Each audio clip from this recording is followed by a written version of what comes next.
Right. మన నరసింహారెడ్డి గారు, అంటే మీరు అన్నీ అబ్జర్వ్ చేస్తున్నారు. ప్రధానంగా చాలా కాలంగా గతంలో ధరణికి వ్యతిరేకంగా కూడా అనేక సందర్భాల్లో మీరు రైతుల పక్షాన పోరాడారు. ఇవాళ ఆ చట్టం గురించి చర్చ కొంత ఫుల్ ఫ్లెడ్జ్డ్గా జరుగుంటే బాగుంటుంది, కానీ సభలో కొంత జరగల. కానీ ధరణి గురించి అది వచ్చినటువంటి వెబ్సైటు, దాని యొక్క పూర్వపరాలు, అది ఏ రకంగా వచ్చింది, ఆ చరిత్ర అంతా కూడా ఇవాళ ముఖ్యమంత్రి ప్రధానంగా వివరించారు. అంటే దాని వెనకాల ఉన్నటువంటి ఎపిసోడ్ ఏంటి, దానివల్ల జరిగిన నష్టం ఏంటి అనేటువంటిది కొత్త భూభారత చట్టాన్ని కూడా ఆల్రెడీ ఇంట్రడ్యూస్ అంటే నేను చేశారు. వాళ్ళ అనేక అన్ని రాజకీయ పార్టీలు దాని మీద స్పందించే మాట్లాడే ముగింపుగా ముఖ్యమంత్రి గారు కూడా దాని మీద వివరణ ఇచ్చారు. మీ అబ్జర్వేషన్స్ ఏంటి సభలో జరిగినటువంటి అది కానీ, దాని బీఆర్ఎస్ ఎమ్మెల్యేల ఆందోళనకు సంబంధించి కానీ, ముఖ్యంగా భూభారతి కానీ? భూభారతి చట్టం ద్వారా ధరణిలో జరిగిన అక్రమాలన్నీ బయటకు వస్తాయనే ఉద్దేశంతో అక్కసుతోటి బీఆర్ఎస్ సంబంధించినటువంటి ఎమ్మెల్యేలు వాళ్ళ ప్రతినిధులంతా కూడా ఈరోజు అసెంబ్లీలో ఆందోళన చేసినట్టుగా కనిపిస్తా ఉంది. వాస్తవంగా అన్ని ఇష్యూస్ కన్నా ముందు కేటీఆర్ ఫస్ట్ భూ లావాదేవీల విషయంలోనే జైలుకి వెళ్తారు. ఎందుకు ఈ మాట చెప్తున్నంటే, కొన్ని వందల ఎకరాలు బినామీ పేర్లతోటి ధరణి పోర్టల్ని ఆసరగా చేసుకొని ప్రొబిటెడ్ లో ఉన్నటువంటి భూములని దోచుకున్నటువంటి చరిత్ర, అట్లాంటి చరిత్ర బయటికి రాకుండా ఉండడం కోసమే ఈరోజు భూభారతి విషయంలో జరుగుతున్న చర్చని తప్పుదో పట్టించడానికి మాత్రమే ఈరోజు అసెంబ్లీలో గలాటా చేసినటువంటి పరిస్థితి. వాస్తవంగా భూభారతి రావడానికి అనేక ఉద్యమాలు జరిగినాయి.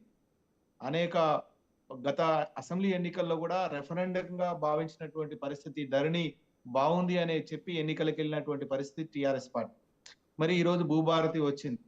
మరి గతంలో ధరణిలో జరిగిన బయటికి వస్తాయనే ఉద్దేశంతో ఈరోజు ఆందోళన జరిగినట్టుగా మేము భావిస్తా ఉన్నాం. ఈ చట్టం ద్వారా ఖచ్చితంగా కేటీఆర్ ఈ చట్టం ద్వారా గత చట్టంలో జరిగిన పొరపాట్ల వల్ల జైలుకు వెళ్ళేటువంటి పరిస్థితి వస్తుందని భావిస్తా ఉన్నాం.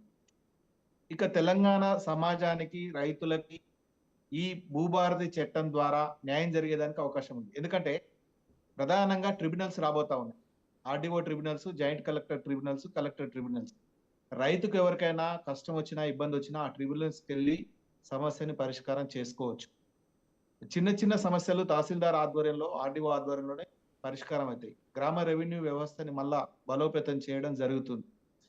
ఇక ఇదన్నీ కూడా సహించినటువంటి బీఆర్ఎస్ ప్రతినిధులు, ఎమ్మెల్యేలు అసెంబ్లీలోకి గొడవ దిగారని చెప్పేసి మేము భావిస్తాం.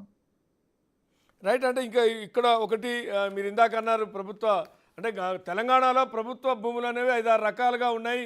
ఇనాం భూములు కావచ్చు, పొరంబోకు భూములు కావచ్చు, లేకుంటే ఎస్ఎండ్ భూములు కావచ్చు, బంజర్ భూములు కావచ్చు, లేకుంటే దాన్ని ఏమంటారు వక్ భూములు కావచ్చు. ఈ భూములన్నీ ఉన్నాయి. ఈ భూములన్నీ కాసరా పట్టాలుగా ఉంటాయి. వాళ్ళకి ఇచ్చారు, ఎస్ఎండ్ భూములు ఇస్తే వాళ్ళు కాసరా పట్టాలు, అదే ఇనాం భూములు కానీ, బంజర్ భూములు కానీ. దాన్ని కొనుగోలు అమ్మకాలకు సంబంధం లేదు. వ్యాపారాలు చేయకూడదు, వ్యవసాయం చేసుకోవాలి. అది కూడా వ్యవసాయం చేయకుండా పడవ పడితే మళ్ళీ ప్రభుత్వం తీసుకోవచ్చు. ఇట్లాంటి ఆ కాసరా పట్టాల్లో ఆ రకమైనటువంటి నిబంధనలు పెట్టి పట్టాలు ఇస్తారు. అవి నిషేధం. మీరు ఇందాక చెప్పినట్టుగా రిజిస్ట్రేషన్లకి నిషేధం అనేటువంటిది, అమ్మకాల కొనుగోలుకి నిషేధం. కానీ ధరణి సందర్భంగా ఆ భూములన్నీ పట్టా భూములుగా ఎంటర్ అయినాయి అని, ఒక వందలాది లక్షలాది ఎకరాలు పట్టా భూములుగా ఎంటర్ అయినాయి అనేటువంటిది ఒక ఆరోపణ, విమర్శ, మరొకటి ఏదైనా కానీ దాని నుంచే రిజిస్ట్రేషన్ సాగినాయి అనేది కూడా ఉంది. మీ అబ్జర్వేషన్లో అట్లా ఉన్న కేసులు ఉన్నాయా? 2014 నుంచి 2024 వరకు గత బీఆర్ఎస్ ప్రభుత్వం ఆధ్వర్యంలో ధరణి పోర్టల్లో కొన్ని లక్షల ఎకరాల భూములు చేతులు మారినటువంటి పరిస్థితి. ఇప్పుడు 22A అనేది ఒకటి ఉంది, నిషేధిత జాబితా. ఆ జాబితాలో ఉన్నటువంటి భూములని బీఆర్ఎస్ పెద్దలు, బీఆర్ఎస్ పాలనలో ఉన్నటువంటి ఎమ్మెల్యేలు, లేకపోతే ముఖ్యమైనటువంటి నాయకులు ల్యాండ్ యొక్క క్లాసిఫికేషన్ మార్చి పట్టా భూములుగా మార్చి, నిషేధిత జాబితాలో ఉన్నటువంటి భూములని క్లాసిఫికేషన్ మార్చి పట్టా భూములుగా మార్చుకొని తన అనర్హులకి రిజిస్ట్రేషన్ చేసినటువంటి పరిస్థితి ఉంది. ఈ విషయాలన్నీ కూడా ప్రభుత్వం ఇప్పుడు దృష్టి సాధిస్తుంది.